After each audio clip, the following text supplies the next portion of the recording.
On est de retour en compagnie de Lily Gillot du Musée du Fjord, le musée qui célèbre ses 50 ans cette année. Il y a d'ailleurs une très belle promotion, un beau concours qui tourne autour de ça.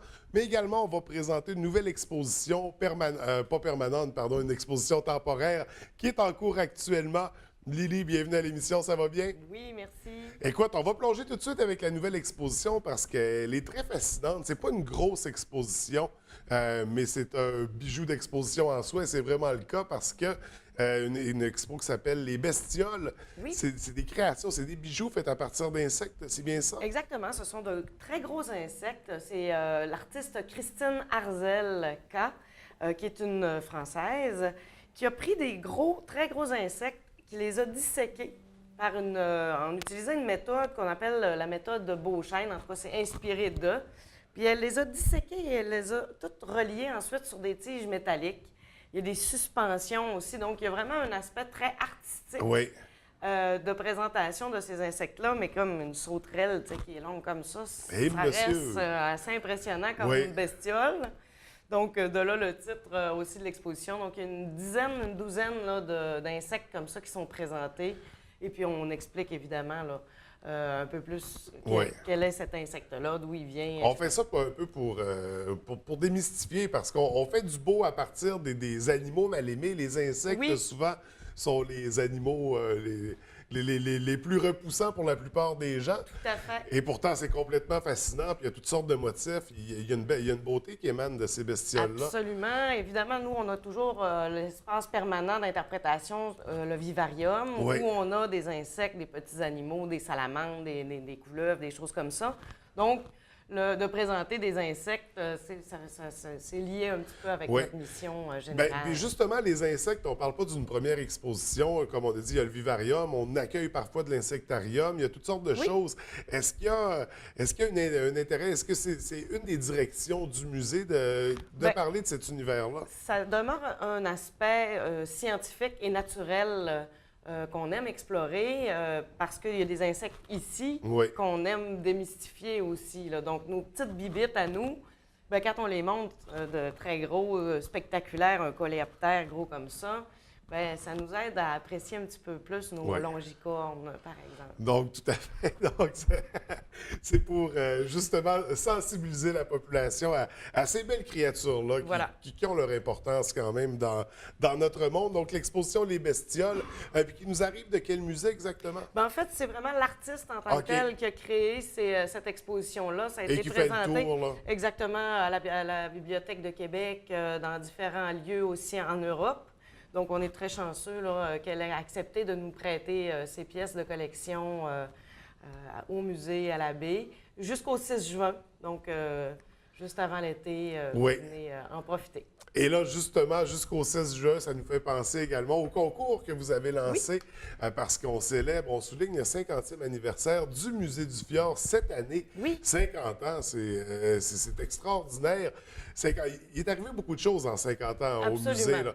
D'ailleurs, c'est pas le lieu d'origine. Où est-ce qu'on se situe présentement? En fait, c'est pas la bâtisse d'origine. OK. En 1967, c'est Monseigneur Dufour qui avait donné une maison au départ, en fait, c'était des scouts qui avaient amassé des objets qui venaient des greniers ou des caves de leurs grands-parents. Il y avait une centaine d'objets qui avaient été amassés comme ça. C'était vraiment un projet très communautaire. Donc, en 1967, dans la maison Monseigneur Dufour, donc c'était devenu le musée Monseigneur Dufour à ce moment-là, qui avait ouvert ses portes en juin, justement, 1967. Et puis là, bien, de fil en aiguille, ça s'est développé.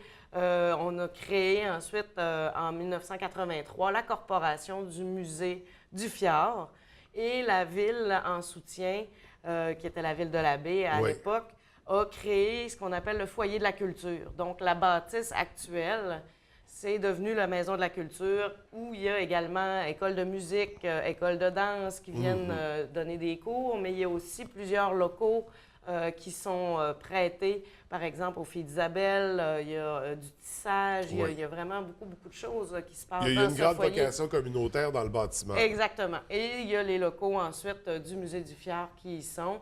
Ensuite est arrivé le déluge. Donc, il a fallu vraiment agrandir, rénover, rebâtir. nos expositions permanentes. Et les dernières années ont été importantes. Là, on parle de gros investissements. On pense entre autres à l'aquarium, Oui. qui était un projet énorme. Là. À un Absolument. moment donné, on le croyait réalisable même. Il y a le volet multimédia aussi. Donc, Oui. l'expérience multimédia que vous proposez, c'est un voyage dans l'histoire de la région, dans une navette particulière. C'est ça, il y a eu de très gros investissements. Est-ce qu'il y a d'autres gros trucs comme ça qui s'en viennent pour le musée? C'est pas impossible, évidemment. On a toujours en tête toutes sortes de projets parce que, veux pas, comme disait M. le maire tout à l'heure, Oui. un musée, ça peut pas rester toujours pareil. Il faut que ça évolue. Exactement. Il faut amener les gens à venir nous redécouvrir. Oui, oui. C'est sûr qu'avec l'aquarium du Fjord, c'est quelque chose qui est toujours en mouvement, il y a toujours des nouvelles espèces qui sont intégrées.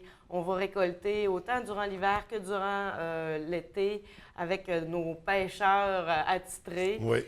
chercher des nouvelles espèces. Donc ça reste toujours à redécouvrir.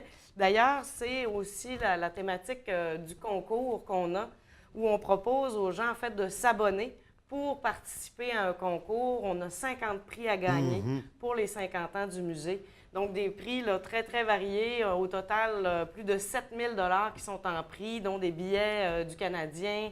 On a vraiment des choses très spectaculaires aussi, des laissez-passer dans beaucoup, beaucoup de musées et attraits touristiques dans la région. Donc, vraiment, plusieurs prix. Ouais. Puis, en s'abonnant, bien, ça vous permet aussi de revenir plusieurs fois dans l'année, découvrir nos expositions. Donc, on s'abonne. On a jusqu'à quelle date pour Jusqu'au s'abonner? 11 juin, Oui. qui est la fête du Saguenay-Lac-Saint-Jean, mais aussi date de création du musée. Donc, on a jusqu'au 11 juin pour s'abonner. On devient automatiquement éligible s'abonner ou se réabonner, un Oui, renouvellement. absolument.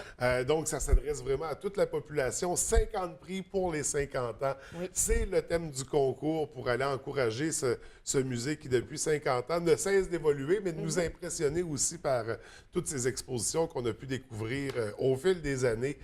Puis les belles nouveautés à surveiller encore. Eh Donc, oui. écoute, on invite les gens, on profite justement d'exposition Les Bestioles, allez la voir, allez s'abonner pour pouvoir voir les autres expositions également, les permanentes, les temporaires que vous accueillez. Et d'ailleurs, au niveau des expos, là, celle des Bestioles finit le 6 juin. Qu'est-ce qu'on surveille par la suite? Enfin, on a aussi une autre exposition temporaire qui est Cellules souches, Oui. qui va se terminer à la fin mai. Ce qui s'en vient pour l'été, c'est une exposition qui est réalisée par le Musée du Fjord qui porte sur l'éternité. Oh! Donc, c'est un sujet extrêmement vaste. On va parler vraiment de la vie éternelle, mais aussi de la longévité du corps. Donc, comment renouveler nos cellules, par exemple, à partir des cellules souches. Mais donc, c'est vraiment un sujet, on remplace nos bras, les liftings. Bref, il y a vraiment beaucoup, beaucoup de choses qui vont être abordées dans cette exposition-là. Donc, on tendra vers l'immortalité pour Pourquoi l'occasion. Écoute, Lily, on va surveiller ça de très près, mais merci pour ton passage ce matin. On invite les gens à s'abonner, à se réabonner et à aller découvrir ces belles expositions que vous proposez. Alors, merci beaucoup et à très bientôt.